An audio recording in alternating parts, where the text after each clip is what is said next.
Hi, my name is Mayim Bialik, and you probably know me from The Big Bang Theory, where I play neurobiologist Amy Farrah Fowler.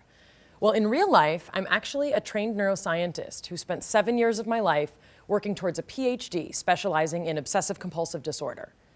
My research for my thesis confirmed a significant personal connection for me with OCD. OCD is real, as are anxiety, depression, and panic disorder. I know about those as well. I also know way too much about bipolar disorder, suicidal depression, and a host of other conditions I've come in close contact with in my life. But my interest and involvement in the world of mental illness didn't start in graduate school. I come from a family full of a phenomenal set of skills, and also a tremendous amount of struggle. Many in my family have lived with mental illness without help or support. As hard as it is to live with a mental health condition and not get help, it's also hard to love someone with a mental health condition when we don't know how to help. As I left my parents' home and went out into the world, I learned that people who struggle with mental health conditions are to be found in every corner of the globe, in every racial and ethnic group, and from poor and rich families alike. No family is immune from mental health conditions, and it's a rare and blessed gift to be able to get help when you or a loved one need it. I've turned to Nami, the National Alliance on Mental Illness, as a resource for myself and those I love for years. Nami is a nonprofit organization whose goal it is to provide support and information to those living with mental health conditions or loving someone who's living with a mental health condition. Nami does this through support groups, my personal favorite, fundraisers, public service announcements aimed to remove the stigma from mental illness, advocacy, and helplines to give you support if you or a loved one need it. It's not easy to talk about mental health conditions, but I know too many people I love who did not get help in time. And that's why I've chosen to speak out with Nami and spread the message that I am stigma-free and everyone deserves to get the help and support they need. And Nami can help you do that. Please consider being a part of Nami's mission.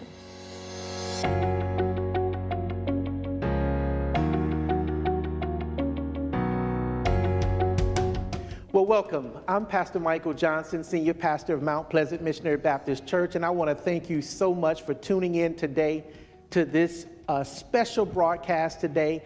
Today, or this month, May, is Mental Health Awareness Month. And this month, we are just bringing awareness to the whole issue of mental health and mental illness. And today, I have a very special guest that's going to be with me today. I'll introduce him a little later. But I really want you to tune in, sit back, and really engage today as we discuss this topic of mental health and mental illness. This is a topic that is definitely something that affects our community, particularly the Black community, and we need to just grow in our understanding and our knowledge of this subject matter. Joining me today in the sanctuary is my dear friend, my good friend and brother, Nathan Mcguire. And Nathan Mcguire, he is the founder and CEO of Empower Counseling, Coaching, and Spiritual Direction, which was launched in 2003. I've known him for well over a decade. He and I have been great friends. We first met at Eastern Star Church and developed a bond, and he's been actually one of my go-to counselors whenever I have situations where I need to refer members out. I will oftentimes refer them to Nathan, and so I have invited him to come, and he's graciously accepted this invitation to come and sit down and discuss this topic with us. Welcome, Nathan. Thank you for being here today. Thank you so much, man. And I'm really excited to be here. And I just want to say, before the stigma, I've been doing this even before the stigma was being torn down. And I just want to say, Pastor, you were one of those pastors that that didn't have to happen with you. You've always thought mental health was really important. So I'm really just excited to be here. Well, wonderful, man. I'm so grateful that you took this opportunity, man, to sit down and talk with me. Man, would you just tell us a little bit about yourself and your background? Empower Counseling, Coaching, and Spiritual Direction is my company, and I came about this pastor literally from doing youth work as a youth minister when I graduated from Bible college. So I started to work with families, and I would work with the kids, and then sometimes the parents would come in, and I had this revelation, Pastor, that I don't think I know what I'm doing. And so I knew that I needed more tools I ended up going to Christian Theological Seminary and getting a degree in marriage and family therapy. Once I did that, I started to look for other black males that did this work. And when I would ask my colleagues if they knew another black male that had an MFT degree, they would say, yes, Nathan, you. And I was really perplexed, so I started to look around, and I realized that, Pastor, for about 5 years, I was the only black male with a marriage and family therapy degree in Indianapolis. And so that lit a charge in me. It was quite overwhelming, but I knew my people needed to understand this, and things like trauma and these inner wounds, emotional wounds. And so that kind of spurred me to just get in my community, start talking to the churches and help them understand the essence of it. Some of my colleagues that are really entrenched in psychology to understand the importance of spirituality in their psychology. So that's really what caused me to do this, and has kind of empowered me to just continue in every avenue to be an advocate for mental health. That's awesome. Well, even as we delve into this subject of mental health, I want to share some quick stats about mental health illness in Indiana. And so what you might be seeing on your screen, this is taken from Nami, which is the National Alliance of Mental Illness. And basically, what we learn is that 1 in 5 U.S. adults experience mental illness each year. There's about 1.1 million adults in Indiana that have a mental health condition. And more than half of Americans report that COVID-19 has had a negative impact on their mental health. In February 2021, 38.5% of adults in Indiana reported symptoms of anxiety or depression. Also, we learned that 1 in 20 U.S. adults experience serious mental illness each year. In Indiana, 264,000 adults have a serious mental illness. And as it relates to our young people, 1 in 6 U.S. youth ages 6 to 17 experience a mental health disorder each year. Now, as it pertains to Hoosiers in particular, 90,000 Hoosiers ages 12 to 17 have depression. These are just some of the stats that we have that NAMI provides. On the next slide, you're going to see some additional information pertaining to mental health in Indiana. For example, high school students with depression are more than 2 times more likely to drop out than their peers if they're suffering from mental health issues. And then 54% of Hoosiers ages 12 to 17 who have depression did not receive any care in the last year.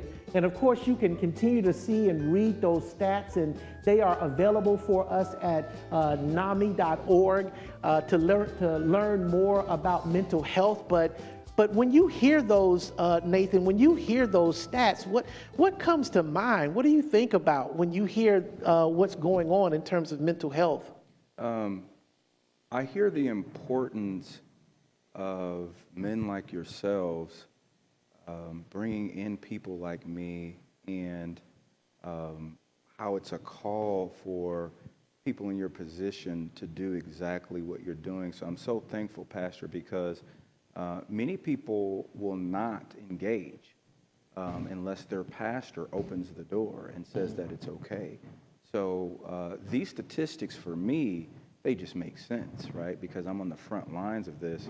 The way I would try to quantify and qualify what's happening today, in my opinion, it is like, it's as if we are in the 1950s where we didn't understand secondhand smoke and that cigarettes could give you cancer. Mm-hmm. And you're trying to explain to people that cigarettes not only cause cancer, but the secondhand smoke. So if you see someone in the car with their kids smoking and you say, hey, that's dangerous, but they don't have the knowledge yet. So you look like you're a conspiracy theorist or some crazy liberal or something. And they're like, well, I rolled down the window, and they're hotboxing, right, with nicotine in the car. To me, Pastor, that's where we are with mental health. It's a new thing still. It's not common knowledge. So people don't understand that these things they're dealing with that is a form of mental illness. They're not just mean. They're not just going from 0 to 100. They're not just lazy, right? There's things called depression and bipolar, and these things are real, and if we don't address them correctly, it causes a whole other plethora of issues. So these statistics, although they're alarming, they are in fact true. I would even say that some of them could be worse because we're not reporting.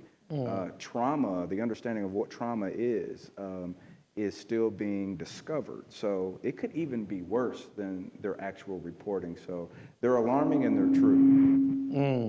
Now, what are the different types of therapists out there? Now, your background is marriage and family therapy, and some people wouldn't automatically make the link between your title and mental health. What are the different types of therapies, and how do they all kind of work together to address mental health? So that is a complex question and a very important one.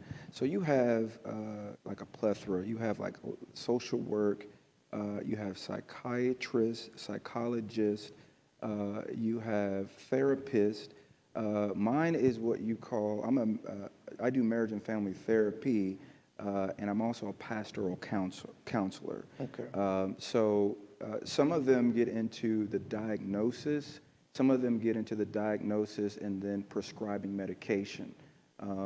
What I would tend to tell people is, look, when you're doing, you're coming into it, if you can find what you call an MFT in their title, it just means that they're trained in marriage and family therapy, and the perspective that they have is just that they're trying to hear your story and allow you to understand if you have emotional wounds. Now, Pastor, I will say that you have all of these titles, but in each of them you have people skilled in different ways. The best way I would tell you is the same thing with a teacher. We apply, things like being a pastor and therapy kind of get grouped in the same way where people have these false equivalences. For instance, you can have a terrible experience with a teacher, but you don't tell your kids to never go to school because you had one bad experience. Right. You just tell them to go to another school, or you find a teacher and you find the system, but you don't altogether say, I'm going to disqualify. And that's what happens with us. That's what happens with church. You don't have a bad experience with one doctor and say, I'm never going to the doctor again, or a dentist and say, I'm never going to the dentist again. You know that the skill set that they have is very vital. You just need to find a person to get the plaque off your teeth, right? So I tell everybody you need to make sure to check it out, because we all need mental health, but each one of these people, some of them are specific to medication, some of them are specific to diagnosis, and some of them are specific to talk therapy. But most people, when they think about therapy, think about talk therapy, which is typically like a social worker or a therapist or pastoral counselor. So they may want to start there first and then explore from there. And that's interesting. So at what point then, for example, like, you're my go-to guy, right? So as a pastor myself, I recognize my own personal limitations, right? So just as you finished, just as you described that everyone has their specialization, their emphasis, so forth and so on, when I did my theological training, I didn't focus necessarily on clinical pastoral education or pastoral counseling, although some of my classmates, they did. So I don't consider myself to be the type of person that could, walk people through therapy and, plans and programs and so forth and so on. And what I offer here at the church is simply spiritual advice and guidance and prayer, a listening ear. But I do recognize that at some point when I'm seeing a member or seeing someone, that I have reached my limit in terms of how I can address their needs. So that's where you come in. I'll refer them to a person like yourself and say, hey, I think you need a little bit more in-depth work than what I can do with you. Why don't you give this person a call? At what point in your practice do you say something similar, like this person might need medical diagnosis, or this person might need, someone who can give them a prescription or, be able to diagnose in that regard? Is there a point where you might say that? Yes, and first, Pastor, let me once again just congratulate you, because I wish more pastors understood what you understand, that there's a limit because I've dealt with a lot of people, because I deal with a lot of Christians too, where their pastor did not do that soon enough. And so their pastor didn't understand. So I'm also saying this to people, you guys need to be thankful to your pastor that he knows where there's a limit, and also trying to educate Christians that your pastor can't do everything. They actually suggest to pastors that really you should only meet with people 3 to 6 times. A lot of our pastors are generous. And my time is 3. So once I've met with you 3. Yeah, once I've met with you 3 times, I refer you on to someone else. And that's really healthy protocol for you and them, and a lot of Christians, because it's a new thing. They don't understand those protocols, so they might feel rejected by a pastor or think pastor needs to spend more time. But you're actually doing the most healthy thing for people, and we just don't always have the psych ed to know that. But for me, Pastor, so there's this thing called, there's Axis. We study from the DSM. It's like our Bible. Mm-hmm. And when people are Axis 2, it speaks more to like a disorder. And so I'm not a big pusher of medication. We've seen the information, the research that Americans and our health system sometimes pushes medication too fast. It's devastated some counties in the Midwest but I am for medication when it works, right? So I'm not the one that prescribes medication. So when I see that I'm working with someone and they need additional help, that's when I will refer on to people. And sometimes we're used hand in hand, where we work with someone while the doctor is also working with them too, because they may have more of a chemical imbalance. So, but these are the things we wrestle with. But the main part, I think, that's most important is that people like yourself allow people to know that it's okay. Yeah. It's okay if you need medication. It's okay if you need to go to therapists. It's okay if you need long-term therapy. But these are some of the distinctions we look for to see if we should refer and where this person properly needs to get the best help for them. And another thing that, as you were talking, that made me think is that, and we probably should have mentioned this at the beginning, your degree work was at Christian Theological Seminary. Yes. So you're coming from a Christian background, a spiritual background. How important would you say, particularly for Christians, to seek out someone who has that marriage between their faith and their knowledge base? Because not every counselor that they could go to comes from a Christian worldview, which might impact their practice. So this is a very complicated answer I'm about to try to dive into, sir, because I have a kind of a chip on my shoulder too. Okay. So first, I was the first African-American male with the MFT degree, right? Which I couldn't fully comprehend how could that be possible, right?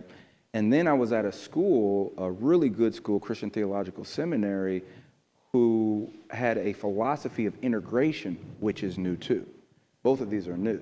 So the reason I have to be careful with this, Pastor, is I hardly ever exist. So to tell people to look for me, it's a setup, because I was the first one here to even be a black man, and then to be a black man that integrated spirituality and psychology is new too. So I don't want to set people up to look for something that doesn't exist. Okay. And I can't be the only one. I'm already overwhelmed, right? Right. But if you can find it, right, it's absolutely awesome. And it simply means that you allow someone to bring their spiritual orientation in the room, and you embrace it, and you find the strengths of it, rather than totally ignoring it and acting as if it's some type of crutch or belittling it somehow, right? So that's why I love it. But also, I want people to know that some people just have textbook anxiety, textbook disorders, and it doesn't matter if they believe in Jesus or not. You need to talk to them. Right. You need to sit down and listen to what they have to say, and don't try to proselytize yourself. Don't put Jesus on them and think they got to go to church and have the same denomination. I liken it to going to a dentist where he's just trying to scrape the plaque off your teeth, man. Right. Like, he doesn't have to know Jesus. He doesn't have to go to your church. Matter of fact, the dude that does know Jesus don't know nothing about plaque. Right. So you need him And so I really try to give that nuanced answer because I also have people, Pastor, that they don't want to come to me because I am a Christian. And they're a Christian because they went to some Christian such and so and he threw scriptures at them and he didn't give them any clinical things, right? So I have a hard time. I've become more like Paul. I understand what he meant when he said, I become all things to all men that I might win some, right? Yeah. So I really have to situate myself in this place to let people know, yeah, I have a spiritual orientation. I believe in Jesus Christ, but I'm also very clinical. Yeah. And I know that what you need is this psychological issue that it says the same thing in the scripture too, but you just need this simple thing. And you might be able to get that from me or someone else, but it's important that you get that. So I find myself constantly, like I didn't know how to market myself for the longest time because Christians would call me up, say, you a Christian? And they wanted me to do this Christian thing. And people that were secular would call me up and say, well, I don't want to talk to you because you're a Christian. And then they would go to their secular counselor and they come to me and have a better experience with me than they did with them. And so it's just nuance. But the bottom line is, it's like when you go to church and you're fed and then you go to another church and you're not, right?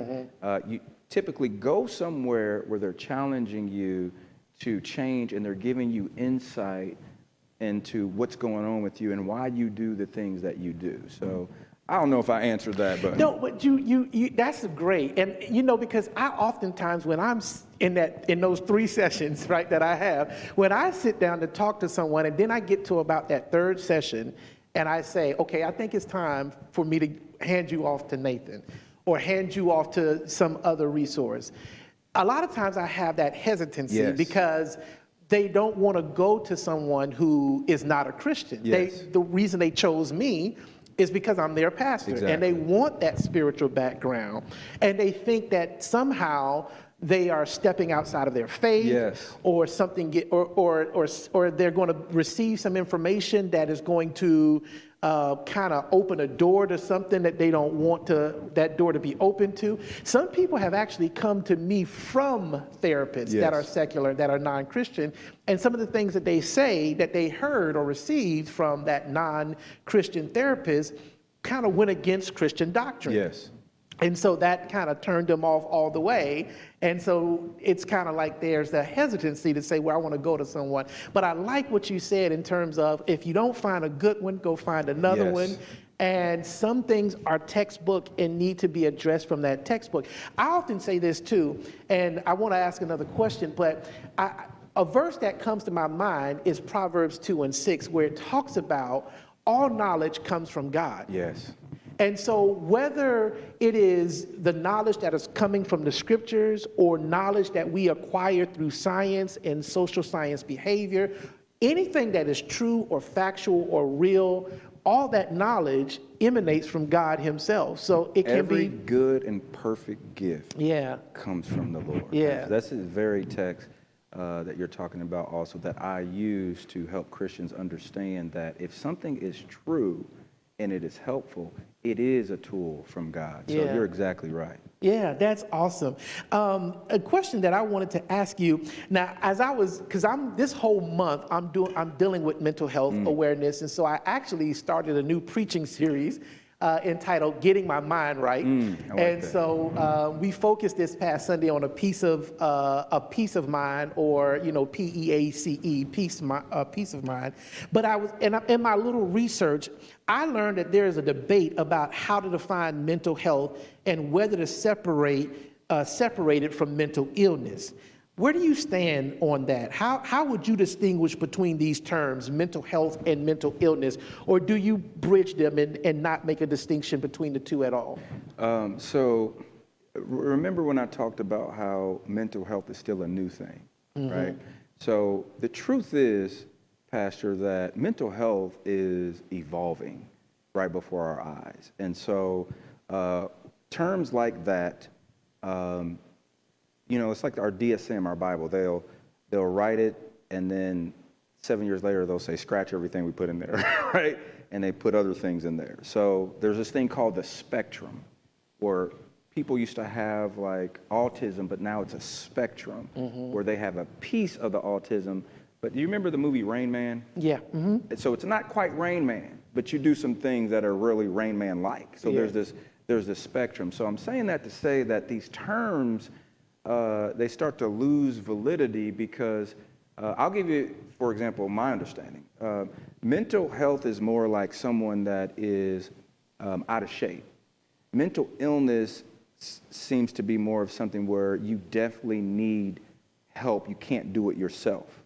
But mental health, being out of shape, if you're playing a sport, then you're out of commission. You can't even be used and you need help, right? So it's like this synonymous or kind of a spectrum where there's kind of like this spectrum of do they slightly merge or are you saying the same thing? So I would say right now that the reason they're trying to delineate is because right now in this country, we are seeing a level of mental illness that we really have never seen before, and we're having a hard time making the distinction if you're just mentally unhealthy or are you mentally ill. I think we are still discovering the difference between the two. But I now know that without, if you don't have mental health, there is no health. Because if your mind isn't right, like nothing's right. And so it doesn't matter how healthy your body is. If you don't have mental health, there is no health. And so that's kind of the distinction. It just means that you need to make sure, and I love that too, because I know that, Pastor, all people just need to go check in every once in a while. All people experience mental health issues. All people have experienced trauma. They just don't know it. All people need a dentist. All people need a doctor. It just hasn't got to the place where we really understand we all need to check in, and it's okay to check in for your mental health. One day this will be just common knowledge, but we're still at the beginning of this thing. So I do understand the debate, between the two, because we're dealing with so much of it, and we just throw these terms out all the time. But I would say, in my opinion, there's not much difference. So then how would you then, just to give us a very basic definition, how would you define mental health? Or let me be more specific. Somebody who has mental well-being, they are mentally healthy. How would you define that person or describe that person? So it typically means that when you're mentally healthy, you respond to things the right way. That's the essence of it. When you're not mentally healthy, you don't respond to things the right way. You overreact, right? So, and there could be specific areas where you overreact when you see spiders, and you don't have a normal reaction, right? You could overreact just when you come into general population, which causes you to be antisocial, right? So one, it just means that you have when you're healthy, you respond right to things. I would call it, one scripture that comes to mind, God hasn't given you the spirit of fear, but power, love, and a sound mind. When you're responding in a way that's anxious and fearful all the time, that is a sign that you are mentally unhealthy and that you need to do some work that you can respond in power, love, and a sound mind. So it's just the inability to respond to things in a healthy way. Okay. Now, how do you approach treatment? So when you're dealing with someone who comes to you and is there a particular approach that you use in your treatment? So the modality that I use is called narrative therapy. Narrative therapy is essentially, it's just looking at someone's story and seeing what gives them strength and where their gifts are and things throughout their story that have traumatized them or taken away the strength. And so for me, it has come down to several key things. When I'm helping people, a lot of it has to do psychologically with this thing called arrested development. Scripturally, it's called, the scripture that comes to mind is Paul. I love Paul, but he's more of a psychologist to me himself, the way he breaks down the mind, body, and soul. In my opinion, Paul was a psychologist, but he said this profound thing, Pastor. When I was a child, I spoke as a child, I reasoned as a child, but now I put away childish things. Psychologically, when you're traumatized, you're the same age emotionally as when you're traumatized. That changed my life most of the time I'm just dealing with little you. I'm dealing with the person you become when you're reacting the wrong way. It's this little person that has experienced trauma in their past and they have no idea. And so Paul in our scriptures, we're talking about the same thing, about healing from things in our past so we can move on to the things in the future. So what I'm doing is looking through your story and hearing where you were hurt. Where did this start? Where is it that you become anxious? Where is it that you're not operating properly? Who's recognizing this? Is it family members telling you to come here? How many times have you heard you need to talk to somebody or something is wrong? So it's typically me just looking at the narrative of the individual, and then everything kind of arises from that. Okay, that's interesting. So let me ask this question: you talked a little bit about stigma, right, and recognizing that. And in the Black community, we seem to be hesitant to seek help and treatment. And why do you think that is? Man, so first of all, I love some of the things that are happening in this country right now. Things like the Me Too movement, Black Lives Matter. What's being exposed is a narrative of power that has happened in this country and the victims of that. So our story is coming to light, the things that are hidden or what the majority sometimes is ashamed of, what has been done to us. So we have the Tuskegee Airmen. Just Black people in general have plenty of narratives where they go to get help and then they are experiencing being looked at as less than. And of course something's wrong with you because there's this belief that something is wrong with us anyway. And so the last thing we want to do is go in with our vulnerability to an individual who's already looking down on us and can't wait to point out that, yes, you are inferior, right? So we have these narratives where we know this is the narrative of this country. Why would we want to subject ourselves to even more cruelty when we're not inferior? We're children of God, and we've been perfected in his image, but that's not the narrative. So it's just, we're going to hear something bad about ourselves again, right? And pushed to the side and not treated as equal. And so this narrative is in us, and that's the last thing we want to do is become naked before the wrong person. So yes, we have overwhelming anxiety and a lack of trust, and we have plenty of evidence to back up that we shouldn't go before people. The other thing that's come out, Pastor, is even when we go to the doctor, there's so much evidence that we're not given pain medication because there's this stupid belief that we can handle more pain because we were experimented on. Gynecology really was, the foundation is the torture and torment that Black women went through, that they experimented on them to find out about gynecology. And so that foundation is still there, where our women are going to the hospital treated less than. We die faster. Our women die faster when they're having kids. So, Pastor, all of these things are true. So who in their right mind, knowing all these things, goes willingly before people when there's this long narrative of being mistreated when we go to get help? So that's why it's there. How do we overcome that, though? How do we help our community overcome this stigma and get the help that we need? In my opinion, Pastor, I'm about to praise you again. Doing this, having these conversations. When you have a position of power, making sure that your people have access to this information, where there's a lack of knowledge, people perish. So if they know that I'm going into an environment and I have to be an advocate because these people are taught this, and so I need to pay attention to how I'm being treated. And if I'm not being treated right, I just need to go somewhere else. I need to find the place where I'm being treated right. But I can't say I don't need treatment. I can't give up. If I'm having a heart attack and I'm in a situation where people tend not to treat people like me right when I go to the doctor, I need to find the hospital that's going to treat me right. And I need to pay attention. Are you treating me right? But the anxiety and the extra work one has to do to deal with that, that's stressful within itself. But we knowing that and knowing that that's true helps to deal with it all.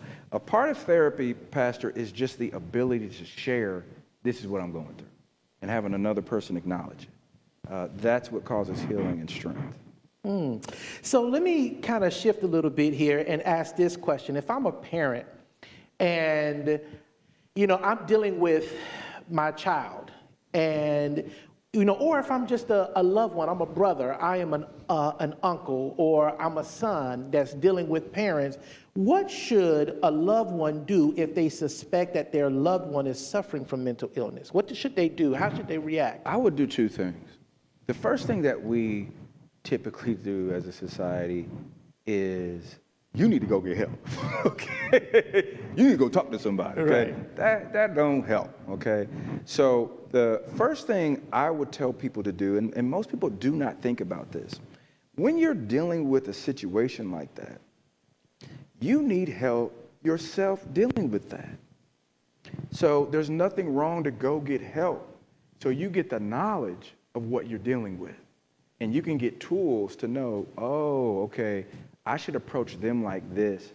Or I need to know there's really not much I can do, but I need to have this perspective when I'm dealing with this situation. Because I can't tell you how many times people come into my office, Pastor. They come in my office, guess what they want to deal with? Somebody else. Guess what happens, right? I help them deal with themselves and how they're responding to the situation. So I would first say it's okay for that individual themselves. Go check out the thing you're referring the people to go to yourself before you tell them to go. You go check it out. You get the experience. You see if, when you go, you have a good experience so you can say, hey, I went. The other approach I would say is to make yourself an example and say, hey, I went and talked to someone and it was helpful. Check it out. Go check it out. See if you have the same experience. So it's that humble approach I would take, because no one wants to hear, right, in that way, like this is what you need to do. But that's typically the way that we deal with it. But I would say just like all people benefit from premarital counseling, and I can always tell when someone didn't go or didn't need it. It's very clear to me. Right in the middle, I'll be like, hey, did you guys ever do premarital counseling? No, we didn't. Of course you didn't. That would have been addressed 30 years ago, sir, if you guys would have did that, right? So to me, it's just like that, where my approach is always to tell people, go try it out. Talk about it as if you want to do it too. Talk about it as someone that it's helped, because it's the testimony, right? We overcome him by the blood of the Lamb and the word of our testimony. Mm-hmm. So when you have some type of story or testimony, that's most helpful to people. So as a parent then, how can a parent know if their child is dealing with normal behavior or something related to mental health? How can they say, okay, well, that's just normal teenage behavior, or wait a minute, they're not acting right, and I might need to, work to get them in some help. How can a parent tell that? So kids, and this is very important, because depression, suicide is at a rate that we still can't really fathom. And so it is so important, if your kid becomes isolated and distant, to pay attention to that. Just as simple as being very isolated and distant and shut down. Where we might think they're being lazy or having an attitude, if you see that behavior of your child becoming very isolated, distant, shut down, that's a good time to check in. I would say too, Pastor, just to make it normal for people to go and check in. It just doesn't hurt. So even when you feel like everything is okay, still go have Pastor, a conversation. that's really when you should go, right? We know when you go to the doctor consistently versus when you go to the doctor when you're feeling really, it's too late, right? You're supposed to have a doctor and have weekly checkups. I'll never forget, they asked this man, he was a black man, fought in several wars, and he was like 98. And they asked him, like, what is his key to surviving so long? He said, I go to the doctor consistently. Thought it was going to be profound. He said, yeah. All my peers, they just didn't go to the doctor. I just went to the doctor, and I would go to the doctor. I had a pretty good doctor, and he would say, hey, you need this, or stop eating this, or you'll get cancer if you do. And I did those things, and I still go and get checked up. So I even want to peel back that you need to wait until something is extreme. Just treat it like going to the gym and perfecting your family, perfect communication, perfect forgiving, perfect if you're getting depressed, perfect working through things out with your kids, and normalize doing that so it doesn't have to be, oh, you crazy. Yeah. That's why we need to go, right? Yeah. And so I would say a combination of both, right? Kids recognize when they're being distant, when they're isolating themselves, when they're down, and they just seem to have this really depressed attitude or negativity. And then if you just want to communicate something better with your child, if you want to apologize and you don't know how, that's where you use that environment to go into counseling. Now, and it's interesting to hear that, like, just go for a regular checkup. Has insurance caught up to that mentality? Like, yeah. Okay. Yeah. So it's one of the most unused benefits, first of all. Just like EAP at your work, most people never use it. They're also afraid that they get diagnosed with something and then the job discriminates against them because of that, right? So insurance, there's this adjustment thing. It's called adjustment disorder. And pretty much, if you have insurance, your therapy is always covered. You don't need some extreme case. And I'm happy you asked that because of the experience in American culture, we know that insurance is like, oh, we ain't covering that. So we're not trying to have an extra cost to something. It's like getting a car accident and you're nervous about what they will cover and what they will not. But therapy is typically one of those things where as long as you go and it's documented, they cover it. What would be the top advice you would give to someone who's not suffering mental health? And I think you already answered it. But who's not suffering in mental health issues, what would be the advice you would give them to protect their mental health? And I think I heard you say, just go get a checkup. Just go get a checkup. Just go get a checkup. Now, Pastor, I'll tell you, I'm very holistic, right? Eating right has a lot to do with our mental health. Exercise has a lot to do with our mental health. One of the most important is your spiritual orientation. Mm-hmm. Faith is the element that kills anxiety. The belief that you're going to be okay, right, kills so many phobias. So just whatever you do to increase your faith is the opposite of fear. The more you exercise that, brings a level of mental health that people don't understand.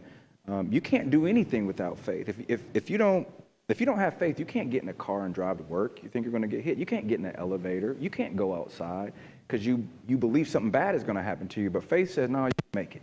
So just really practicing whatever faith element. Mm-hmm. There's also making sure that you do check-ins, right? Because medication is real. People need medication, okay? I would say medication is last, but therapy is simply exercising your mind, right? It's just like going to the gym. And if we could reframe it as, have you gone to the gym for your mind? And people are like, oh, no, or no, I'll go. Instead of, well, I don't need all that. What you mean? I talk to myself. I ain't crazy. I believe in Jesus. Right. If you can just understand that it's just exercising your mind. When I started doing this, Pastor, and I look at historically who goes to therapy, the rich, the affluent, and the gangsters. Go to the shrink, the Italian gangsters. I remember even the show, I forget, it was the Mafia show everybody used to watch back in the day, and they had a shrink, right? Was it Sopranos? Yeah, Sopranos. Okay. They had a shrink. They go to the shrink, okay, to get their mind right from all the things that they're doing because it'll drive you crazy. The paranoia set in, and you try to shoot and kill everybody, right? But they knew if I exercise this, I can be a step ahead of everyone. And so we just don't get that. And we're easily manipulated because we don't pay attention to the mind. And biblically, Pastor, that's all Jesus talked about, the mind of Christ, right? He was constantly trying to get people to understand that the Beatitudes, the kingdom of God is an attitude.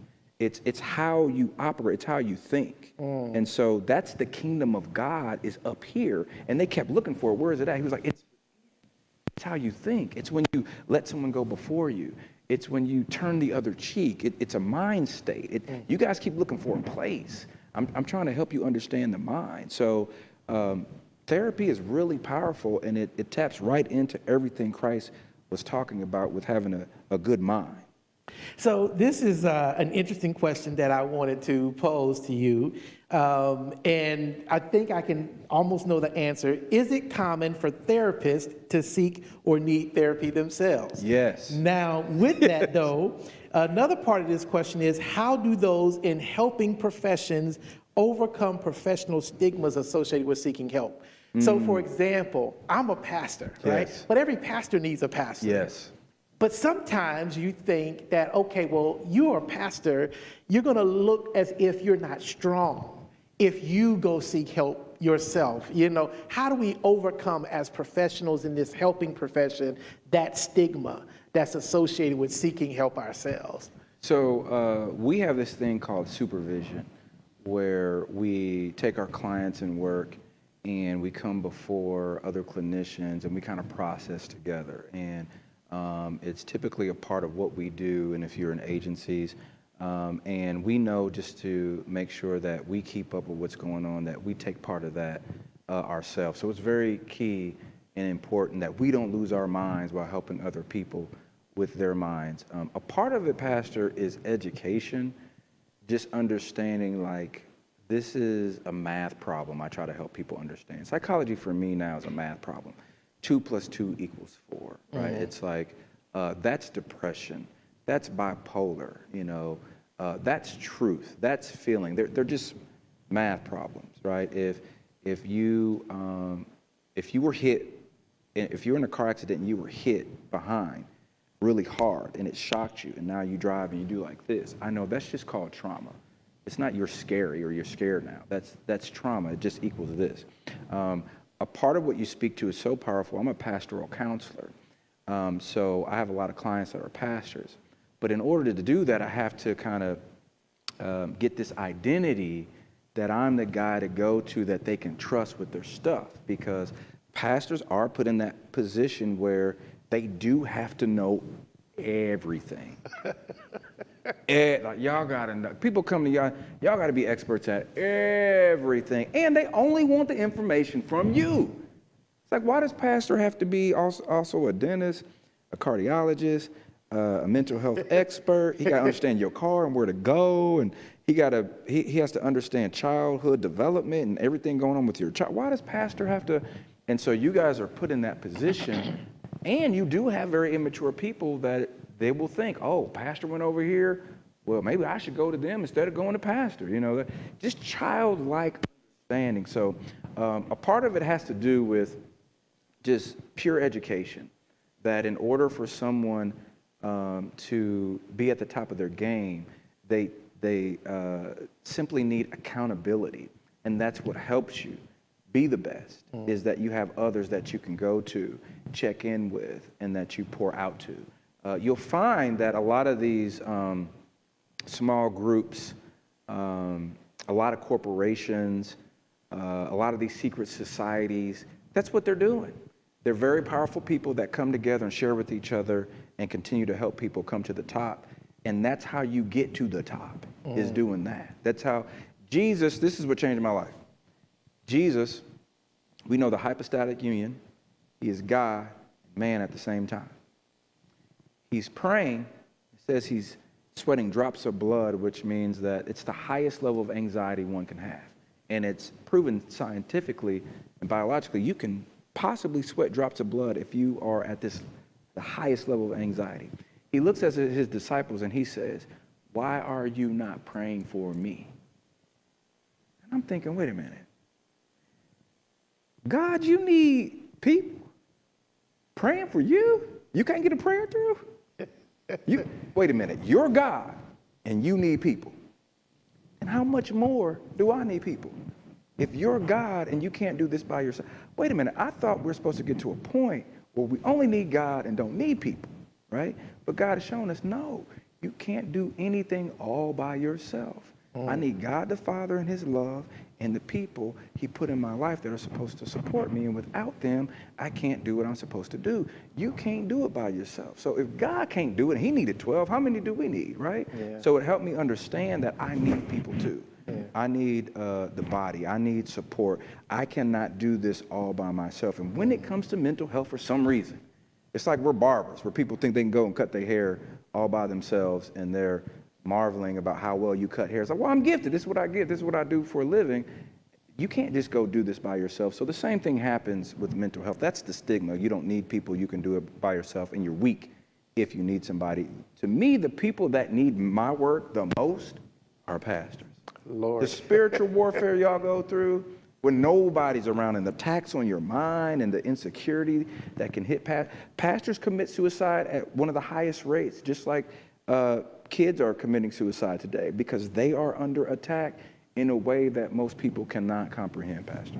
And man, we can probably be here for a whole nother hour just talking about just pastors' need for mental health counseling themselves. And I probably got some cobwebs up here that I need to come sit down and talk to you about myself, man. So which kind of leads me to another question, particularly with the church. What can the church do? How can pastors condition their church to create a space that's safe for people battling or dealing with mental health issues? So first, I want to say this to pastors. I want to address this because this is a part of my work in narrative therapy.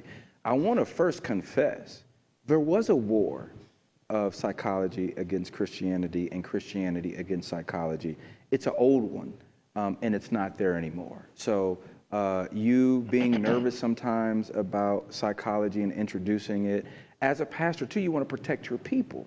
So you don't want to introduce them to a philosophy or something that can harm them. So I want to first just say that, acknowledge that there has been and was a war. There was a distinction. There was a time, Pastor, where, I went to Bible college, and I remember hearing, you're going to go to CTS and lose your salvation. I got to get my salvation from y'all anyway. I'm not going to lose it now, But Right. There was this thing where it was like, if you were a psychiatrist or a psychologist, you couldn't be a Christian. If you were a Christian, you couldn't be a psychologist. Kind of like back in the day when if you were a scientist, you couldn't be a Christian. If you're a Christian, you couldn't be a scientist. Now there's this thing called creationism, where they integrate the both, and you can be both at the same time, where you don't have to necessarily believe in Jesus, but you believe in a creator, that I'm a scientist, and I also believe that some entity, some force created this, that it is impossible for these things just to come about. So I want to first say that war isn't there like it used to be. And if you had anxiety or fear, it's real, and it should be there. And there are people that still do. There are people that they'll go to an office and somebody has a chip on their shoulder about religion, and they instantly think you're a bigot, you're a racist, you hate the same-sex community. And sometimes that is true, right? Sometimes Christians are still stuck in that way of thinking, and so they're trying to attack that first before kind of addressing the thing you came in there to address. So I want to say that those environments have existed. Those environments are real, but the main thing we can do is what you're doing, Pastor. The thing that rang out when you were talking, you said, I had some training, so education. So you went to a seminary that touched on it. Some pastors have never been to that level of education, so they're very uncomfortable. And they didn't hear the simple thing that, hey, some of this is necessary. Just do it 3 times. That would have saved their life. You ain't got to do all this and be an expert. It's okay. Do it 3 times and then refer and find people that you trust to do so. So it is a must today to educate yourself on mental health. It is no longer acceptable to not have a clue about mental health and preach over it. Not today. You'll get sued because somebody came to pastor and then they committed suicide and you threw some scriptures at them. Okay, so it is not right now an option to be completely ignorant about mental health. You must educate yourself, and you must do the things that you're doing. Invite people like me. Invite people that you trust that seem to have a grasp of both. Invite people that understand mental health but don't have animosity for your spiritual orientation, because that is also out there too. So It goes back to scripture. My people perish for a lack of knowledge, right? Just educate yourself. And if you have a platform of power, make sure to educate others. So how have you, now we're in this whole pandemic, right? And this has presented a whole nother challenge, even as we saw with the Nami statistics. How have you seen COVID affect people's mental health over the last year? I can imagine. So I was just at a interview earlier today, and I used I don't know if I said this before, but it's like, it is like you have a insurance agency, and you're selling insurance for cars, and then something happens where everybody has to have car insurance. That's what it's like right now, where people have just woke up and they don't care about the stigma. There's also been a major effort to take away the stigma with movie stars and churches and pastors. So it's been very helpful for people, and we're watching this shift happen in the community. But what COVID did, first of all, it caused people to go into isolation. That's what people do when they're affected with mental illness. They go into isolation. So people are pushed, and so people are like, am I crazy? Am I okay? I don't know. Maybe I'm not. I don't know. I gotta find something to do. So they're acting crazy because they're forced, they're in isolation. They can't connect, they can't talk to people. Then there's this thing called grieving, which most Americans don't know how to do. Grieving is just acknowledging the loss of something. So when there's a funeral, you talk about what you miss. Man, I miss how they smell, what they used to cook. I miss they used to get on my nerves sometimes. Well, sometimes I miss they gone. They need to be gone, but I miss they used to make this dish or on a holiday. Funeral happens, the pastor does the same thing, and then you have a repast, you come back, eat dinner, you talk about it more. I miss this. You do that until it's out of you. What we do is we just move on. Then those losses grow, and we're mad, irritated, frustrated, sad, depressed, and we don't even know why because we buried it down so far. COVID caused so much grieving. People all of a sudden just lost all this stuff. Imagine, man, we can't really comprehend what our kids are going through. Imagine you're in high school, prime of your life. You're about to have a prom. Maybe you're in the state finals. You got out this world. You look to go to your locker. There's this girl. There's this guy. You got this whole world, and it is gone. You don't get it back. What? Gone. You don't even know. All of that is wiped away. How is that not Armageddon for you, right? Gone. We really can't fathom. We have no frame of reference for that, right? Wow. So our kids are grieving at a level we can't even comprehend, right? So that's on steroids for people. They lost so much. They lost just being able to go somewhere, not having to put a mask on. So they're tripping. I ain't got to wear this. You have people that actually have sensory issues where they can't stand things on their face too, like just little weird nuanced things like that. So people are losing it. On top of that, we come from a spiritual orientation where we know this is looking like, I don't read the Bible a lot, but it's looking like what the Bible says when Jesus is coming and it's the end of the day. So you have people just tripping because everything happening also looks like this thing that we've learned to be called Armageddon, right? So people are overreacting to a level that we can't really understand. And so it has caused people to be very open that, you know what, I ain't hiding it, sir. Pastor, I'm losing my mind. Yeah. Pastor, I'm losing my mind. I think my kids are losing it. They're no longer fearful of telling you, I'm desperate. I think I need somebody to talk to. And that's what's happening.